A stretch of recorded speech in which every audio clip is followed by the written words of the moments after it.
Peu importe qu'ils aient accompli plus que vous dans la vie, ils s'appesantiront toujours sur le peu que vous avez et qu'ils n'ont pas pour vous jalouser.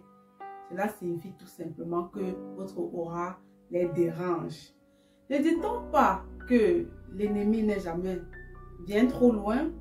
Eh bien, méfiez-vous de vos proches.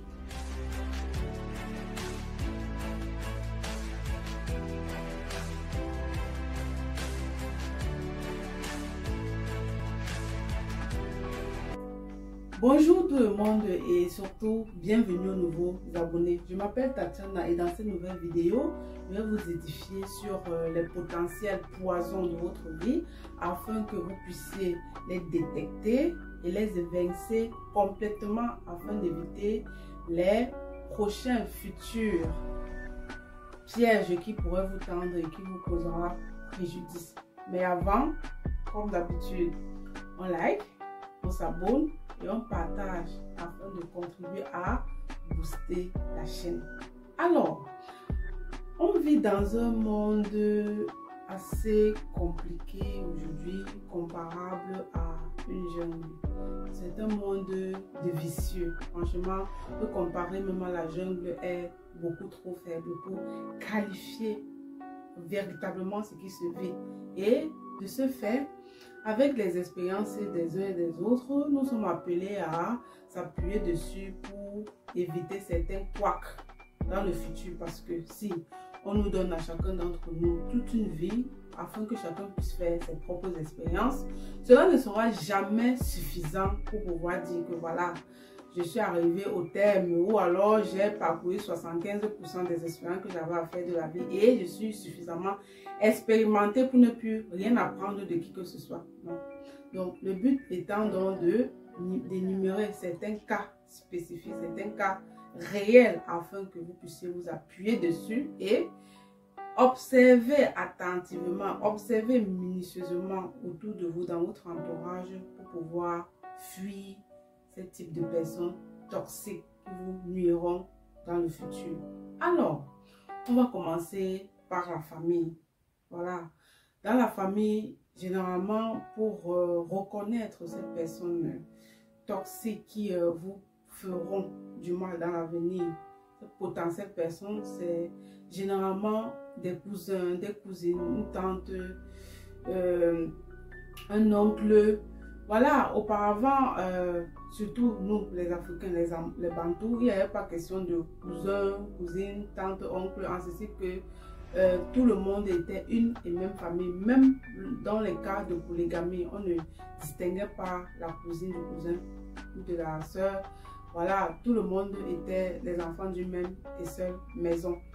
Mais malheureusement, les choses ont changé, le monde a évolué et étant donné que nous évoluons avec le dimanche, nous ne pourrons pas faire semblant, nous ne pouvons pas faire abstraction du fait qu'on n'a rien vu, sachant les dégâts qui ont été causés dans notre entourage, sous nos yeux. Voilà, on ne peut que s'appuyer dessus pour pouvoir éviter que cela nous arrive à nous et pourquoi pas galvaniser, pourquoi pas sensibiliser les autres afin que, voilà, s'ils ne sont pas encore informés de certains cas, certaines évolutions de la vie, de se préparer et surtout de savoir que voilà, ce sont des cas réels pour que ça leur arrive par leur tour. Donc, généralement, si vous êtes avec votre soeur, même père, même mère, ou alors votre cousin, votre cousine, et qu'à chaque fois, elle apporte uniquement des critiques déconstructives.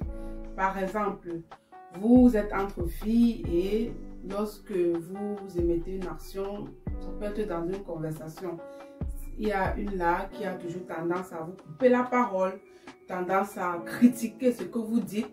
Par exemple, si vous mettez même une nouvelle robe, pendant que tout le monde apprécie, elle trouvera toujours un inconvénient, elle trouvera toujours quelque chose de négatif à dire à propos de cette robe. Et pourtant, il y a eu tout le monde qui a dit que voilà, c'était joli, ça vous allait bien.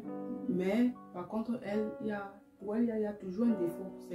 C'est toujours comme ça, c'est toujours le cas. Il faut vous méfier de cette personne-là. Il faut vous en éloigner définitivement. Certes, dans la famille, Ce n'est pas souvent évident de couper les ponts complètement, mais on le dit très souvent, prévenir vaut mieux que guérir. Donc, autant mieux tu vois le mal venir et puis tu t'enfuis que de rester et aller dans le foncer sur le mal et te faire disparaître parce que le mal t'aurait exterminé. Donc, franchement, si vous avez une soeur ou un frère ou un oncle ou une tante, un membre de votre famille de manière générale qui vous dénigre, qui vous fait toujours sentir inférieur, qui vous fait perdre confiance en vous, éloignez-vous-en. À ce moment-là, vous rencontrerez seulement lors des réunions familiales, lors des événements qui réunissent la famille. Et à ce moment-là, cette personne-là, vous devrez également les éviter durant ces événements parce qu'on ne sait jamais. Il se pourrait que la dite personne glisse quelque chose dans votre verre, glisse quelque chose dans votre nourriture et ça sera vraiment dommage de n'avoir pas prêté attention et de se retrouver dans des cas, comme on le voit souvent, des cas d'empoisonnement, où la personne est morte, etc. Malheureusement, le monde est devenu autre chose. Chacun doit être sur ses gardes. Donc, le deuxième cas concerne les amitiés et je vais mettre également les partenariats dans les dites amitiés parce que très souvent, ce sont les amitiés qui conduisent au partenariat. Par exemple, il y a deux très bons amis qui s'entendent bien et on le voit très souvent sur la genre masculine et puis décident de créer une entreprise ensemble. Donc, si vous constatez, par exemple, que vous êtes dans un forum et dans le dit forum, vous interchangez avec d'autres entrepreneurs et il y a une personne ou bien une certaine catégorie de personnes, ça peut être 2 ou 3 personnes qui ont tendance à vous montrer que voilà, votre background ne correspond pas trop au projet, voilà, vous n'êtes pas assez expérimenté pour vous exprimer également, partager vos idées, vos apports dans le projet, vous évitez ce genre de personnes parce que si vous observez suffisamment, vous allez remarquer que les dites personnes sont généralement ont généralement leurs idées préconçues à votre propos.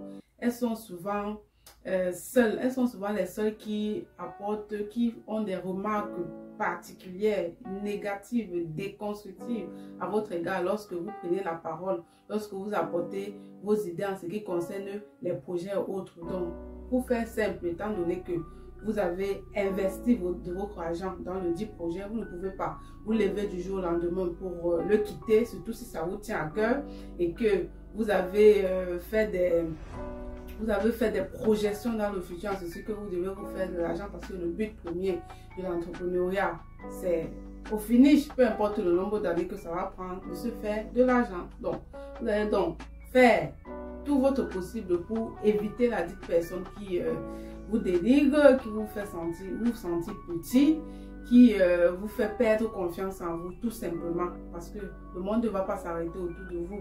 Le monde ne va pas s'arrêter de tourner autour de vous à cause de cette personne, cette poignée de personnes parmi tous ceux-là qui vous aiment, tous ceux-là qui vous apprécient, tous ceux-là qui aiment ce que vous faites. Non. Dans l'amitié, voilà, c'est assez simple. C'est vraiment, on n'attend pas midi à 14 h. C'est une amitié. Après, si elle est de longue date, vous allez devoir couper le contact progressivement. Mais si c'est une nouvelle amitié, que voilà, au bout de quelques semaines ou alors quelques mois, vous avez appris à connaître quelqu'un que vous appréciez et lorsque l'amitié grandit et que vous constatez que plus vous apprenez à vous connaître et plus la personne a tendance à voir des signes de jalousie du genre tu as ci, tu as plutôt ça, tu es bien et tout ça là. Ne négligez pas les tu es bien, surtout si ça revient plusieurs fois. On peut complimenter, et puis il faut aussi regarder la gestuelle de la personne qui complimente, l'expression de son visage, tout ça, ça compte, tout ça, c'est vraiment important.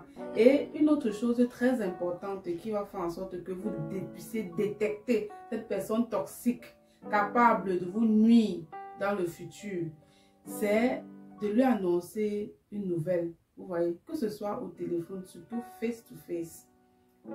regardez attentivement, regardez minutieusement le comportement de la personne, la réaction de la personne, comment est-ce que la personne réagit envers votre moment de joie, envers la bonne nouvelle que vous partagez, même si ce n'est pas SMS, il faut voir comment est-ce que la personne saisit ses écrits, tout ça, comment est-ce que la suite de la conversation, et il faut apprendre à lire dans les lignes, entre les lignes, autant pour moi. À ce moment précis, vous allez savoir à qui vous avez affaire. Et une fois que vous le saurez, vous allez éjecter la personne définitivement de votre vie afin d'éviter les bobos. Parce que personne n'aime souffrir. Voilà. On vit, on apprend de nouvelles choses, on va même à l'école, on demande l'emploi pour travailler ici et là. C'est pour avoir les meilleures conditions de vie. Et donc, une fois que vous avez trimé, une fois que vous êtes battu corps et âme pour obtenir ce que vous avez, ne laissez personne, mais absolument personne, vous enlever votre bonheur. Donc, pour venir sur les amitiés, vous êtes en plus. Les personnes qui vous critiquent, vous disent ah tu es bien, qui ont des critiques déconstructives, qui ont des comportements bizarres, qui ont tendance à envier ce que vous avez. Et pourtant, parfois, ils en ont même plus que vous. Méfiez-vous de ces personnes et éloignez-vous-en complètement. Maintenant, la troisième catégorie des personnes toxiques à éviter dans sa vie sont les personnes paresseuses. Cette catégorie de personnes est la plus dangereuse de tout l'univers. C'est véritablement la plus dangereuse de tout l'univers. Moi, personnellement, j'ai un sérieux problème avec les personnes paresseuses. Attention, je ne parle pas ici des personnes qui, par exemple, étaient très fortes par le passé et puis, du jour au lendemain, il y a eu un événement dans leur vie qui a surgi.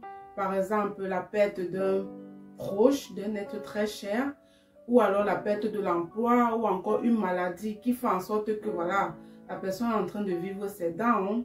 Non, je ne parle pas de cette catégorie de personnes-là parce que si vous avez un ami, un proche, une connaissance qui était très forte par le passé et qui passe par les moments difficiles aujourd'hui, même si cela doit prendre une année ou deux, soutenez la personne jusqu'à ce qu'elle se relève parce que c'est ça que c'est votre présence dans sa vie. Il ne faut pas la laisser tomber parce que la dite personne n'est plus elle-même. La dite personne est assez vulnérable. Il lui faut de l'aide, il lui faut impérativement de l'aide pour dépasser ce qu'elle est en train de vivre afin de reprendre sa vie en main pour que tout soit comme auparavant. Donc, cette personne-là, vous la soutenez jusqu'à ce qu'elle redevienne comme avant.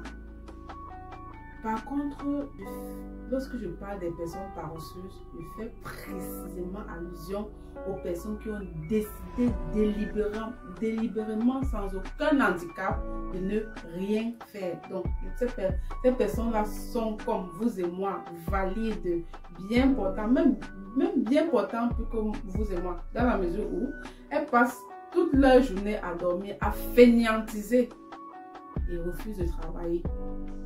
Vous allez voir dans la majorité des cas, parce que, dites-moi, quelqu'un qui ne travaille pas forcément va vivre aux dépens d'une autre personne.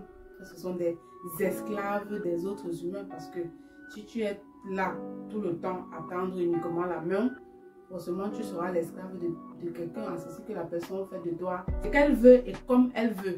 Ouais, tu deviens dépendant, c'est comme ça. Tu deviens dépendant et esclave. Donc, les dites personnes, quand vous allez les rencontrer, vont te dire, voilà, elle s'occupe de moi, je n'ai pas de problème et tout ça, je n'envie pas les gens et ceci. Mensonge, je dis bien mensonge, il n'y a pas plus jalouse que ces personnes-là parce qu'elles sont feignantes, elles manquent de courage et elles envient celui-là qui sort par exemple dans la neige pour aller travailler.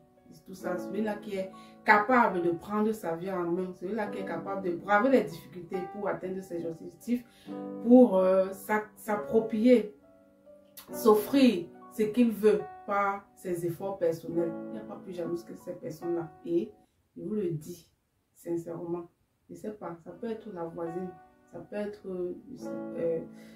un ami, ça peut être une connaissance ou encore un collègue.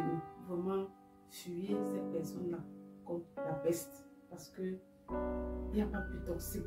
Ces personnes-là, j'ai dit, c'est le dernier niveau, c'est le haut niveau de la sorcellerie. Donc, il n'est même plus question ici de jalousie, de méchanceté par leurs actes qu'elles vont poser. C'est déjà la sorcellerie.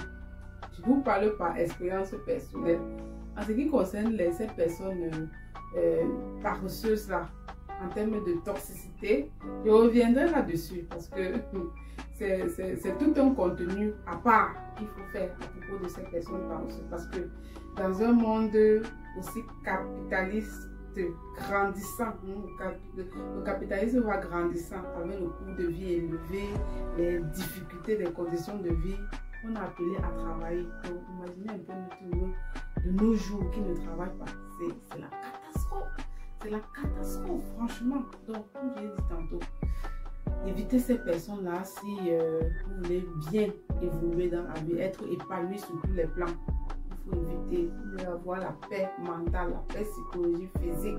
Évitez ces différents types de personnes. Éjectez-les complètement de votre vie et vous évoluerez aisément et vous serez davantage épanoui.